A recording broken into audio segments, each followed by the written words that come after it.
My husband came home Friday with a brand new motor car.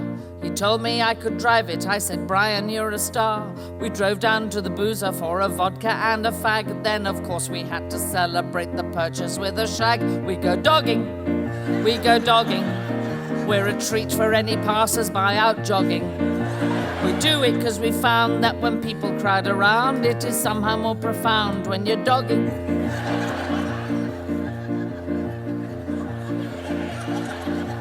Well, now, some of the older members of the audience might have a little bit of difficulty with this one, but I just say, hang on in there, and I think the meaning will shine through.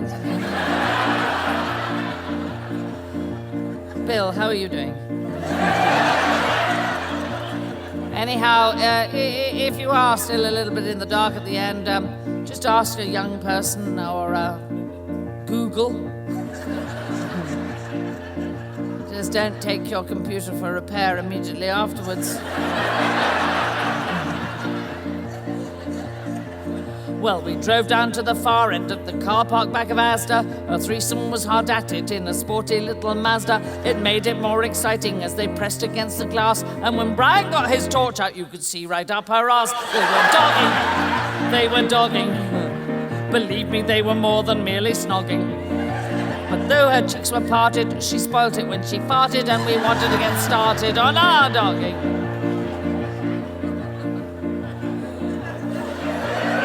How are the older members doing now? Not finding it too impenetrable?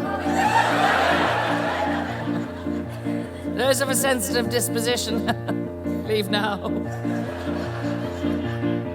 Well, we rushed back to our car because we were randy as two goats. But being late November, we had on our duffel coats. We should have stripped off first before getting back inside, because disrobing in a smart car isn't easy. Have you tried? We were dogging. We were dogging.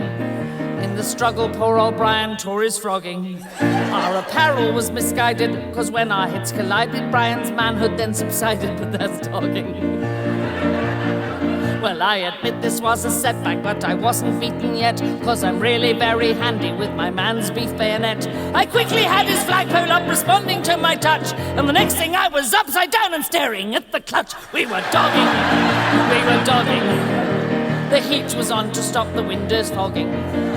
Thank God for plastic sheeting. Well, one must protect the seating, cause the fabric takes a beating when you're dogging. Well, by now a crowd had gathered, it was cheering fit to burst, and Bri was close to peaking, though he likes me to come first. My legs were out the sunroof as I really hit my stride. Then Bri abruptly stopped and cried, "The Rosas are outside!" We were dogging! We were dogging! We were so alarmed our arteries were clogging. But we took it on the chin when the coppers with a grin said, "Can anyone join in with your dogging?"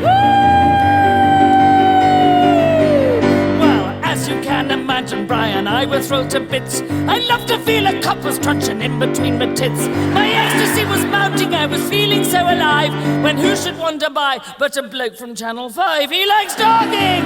He likes dogging! He signed us for a series he was flogging. So watch out for Brian, me, and the odd celebrity. We were shagging on TV, nightly dogging. Oh, we'll be dogging. We'll be dogging. Oh, think of all the limelight we'll be hogging. Well, the credits show my hand massaging Brian's gland. The presenters, Russell Brand, lovely dogging.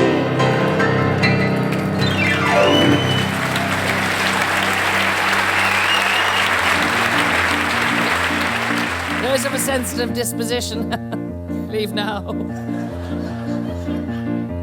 Well, we rushed back to our car because we were randy as two goats. But being late November, we had on our duffel coats. We should have stripped off first before getting back inside, because disrobing in a smart car isn't easy. Have you tried? We were dogging. We were dogging. Absolutely wonderful. I mean, they're so clever. It's so brilliantly written. And musically, it's absolutely fantastic as well. I'm getting it. Yes, it's true. I'm getting it. Whoop-de-doo. It's witty, it's energetic, it's topical. Bit raunchy, yeah, but fun. It isn't too late. It isn't too late. it isn't too late to be famous. Having a roast with Cal and Best and both of the Proclaimers. See us here, see us there, see us bloody everywhere. Check into a clinic, don't be a silly. It's mental being famous. So what, I hear you ask, exactly is the reason for the credit crunch? The fault lies with the banks, whose senior personnel are frankly out to lunch. Thank heavens for health and safety! Hooray for the nanny state! I loved the health and safety song with the Girl Guides. I thought it was very funny. Hadn't heard that before. Really clever. I knew I had to do something to assuage the girls' regrets. So we spent the night with a tube of lube putting condoms on courgettes. Doesn't matter if you sing out of tune, so long as you're German. It's one of those things that looks deceptively simple, but I think is incredibly hard work, and they do a fantastic job. Yeah, great night out. Thoroughly recommended.